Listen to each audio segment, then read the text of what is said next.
Okay, good afternoon po. This is a very wonderful Bible, no? Alam niyo, sabi natin dati yung ang Biblia, yung narawang parang katumbas ng King James, no? Pero hindi po pala.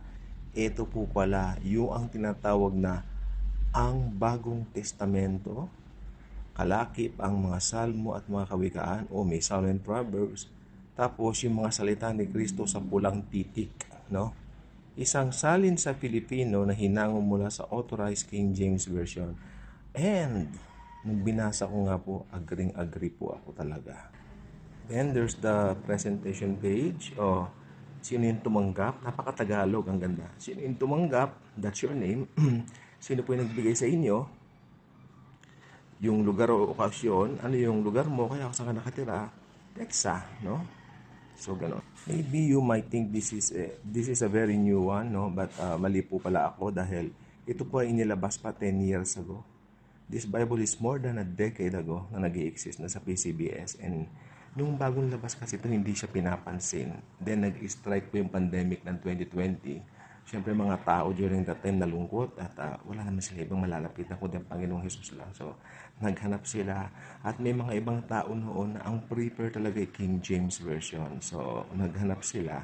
Ito ang ibinibigay nila. So, naging popular po siya hanggang naging available na nga po ito sa Shopee. Napakaganda. That's what I'm talking about. Philippine Copyright 2016 by Send the Light Ministries. Napakaganda. Send the Light Ministries. And in a very practical one page, nakalagay lahat doon ng mga aklat na ito. Siyempre, New Testament. At nandiyan din yung mga salmo, kawikaan, no? Medyo may mga ibang mga wordings dito, like kapahayagan. Pag sinabing kapahayagan, ito yung apokalipsis or pahayag, no? Napakaganda po ng letters po niya, napakalaki, no? So, hindi magiging excuse yung, ay, malabo ang mata ko, ay, ganito, ay, ganyan. No, this Bible, very big in letters. Then, yung mga salita ng Panginoong Jesus, nakapula, like that. Tignan natin. Bakit nangag-iisip kayo ng masama sa inyong mga puso? Sapagkat alin kaya ang higit na madali na sabihin, ang mga kasalanan mo ay pinatawad na sa iyo? O nasabihin, tumindig ka at lumakad. Subalit upang mangalaman ninyo na ang anak ng tao ay may kapangyarihan sa lupa na magpatawad ng mga kasalanan, na ang magkagayon ay sabi niya sa may sakit na paralysis, ang ginamit paralysis, tumindig ka, buhatin ang iyong higaan at umuwi sa iyong bahay. So, napakagandang salin po niya. Yes. You can easily notice also, halimbawa, sa isang, anong tawag dito, chapter, ay puro nagsasalita si Jesus. You might notice na almost lahat ng yan kulay pula. Ayan o. Di po ba? So, ang ganda-ganda. Meron po siyang 2 ribbons, puti at black. Okay? So, yes. Malamang iba sa inyo napapaisip na kung bibili. Well, huwag na kayo mag-isip. Check out nyo na sa Shopee to.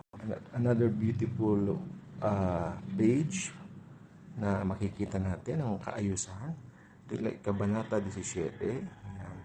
Nung magkagayon ay sinabi niya sa mga alagad, hindi mangyayari na walang mga bisidating na mga katitisuran. O yun. Subalit sa aba niya na kung kanino nang gagaling ang mga ito. Wow. Napakaganda. Na po yung section ng mga gawa, no? So, ayan. Mga gawa ng mga apostol. Believe it or not, may leather po itong napakaganda. Ang halaga po pala nito ay nasa ito po ay 700 pesos po ito, 600, something like that. Pero yung leather nasa 1.5 po siya. Pero yun nga leather na hanap ko, kaya lang naubos na eh. So mga good vibes, this is a very very wonderful and very very ano ba sasabihin ko, beautiful Bible. Kalahin nyo ang lalaki ng letters. So hindi magrereklamo maski mga may edad, elderly. They can, especially those elderly, alam nyo maraming elderly na prefer ang King James Version. At good news, nasa Tagalog na po ito ngayon. Ito na po yung hindi naman po mahabang video, hindi naman po mahabang vlog ito. So, ipinakita ko lang sa inyo. Ang kapahayagan kay Juan na divino, divine, divino. Okay? Divino. Tinawag po siyang divino. So, yes. Ito po ay kapahayagan, kabanata 2. So, makikita po ninyo, si Kristo nagsasalita niya, kadami, oh. Si Jesus nagsasalita, especially tayo, we are, anong tawag dito? We are studying eschatology para hindi ka malito kung si Jesus may nagsasalita sa eschatology na yan o sa Revelation. Maganda, may ganito po kayo, no? Ayan, alam mo, ay, si Jesus nagsabi noon, ay, sinalita ni Jesus yun. O, diba? Hindi kayo malilito. Ang aklat ng mga salmo at mga kawikaan. See? Magbasa tayo ng salmo. Okay lang po ba sa inyo? Salmo 37, isang salmo ni David. Huwag ligaligin ang iyong sarili dahil sa mga manggagawa ng kasamaan, ni huwag kang mainggit man sa mga manggagawa ng kabalakyutan. Kabalakyutan means kasamaan, sapagkat sila ay dagliang mga puputol tulad ng damo, at mga lalantang gaya ng bala ng luntian. Halamang luntian, I'm so sorry. Magtiwala sa Panginoon at gumawa ng mabuti. Sa gayon ay, maninirahan ka sa lupain. At tunay na ikaw ay pakakainin. Palugurin naman ang iyong sarili sa Panginoon at ipagkakaloob niya sa iyo ang mga pagnanais ng puso mo. Sabi niya para sa 5, ipagkatiwala ang iyong pamamaraan sa Panginoon. Magtiwala rin naman sa Kanya at papangyarihin niya ito. May mga kahilingan ba kayo, mga ka-good vibes? Ayan ang Biblia, ang Bible na po nagsasabi na iparating natin sa Panginoon ang ating mga kahilingan at mga gusto sa buhay na ito. Ano po? Alam naman natin basta maganda ay kalooban ng Diyos, no? Siyempre, ang paborito nating Salmo 23, ang Panginoon ay aking pastol, hindi ako mangangailangan. Pinahihiga niya ako sa mga pastulang luntian.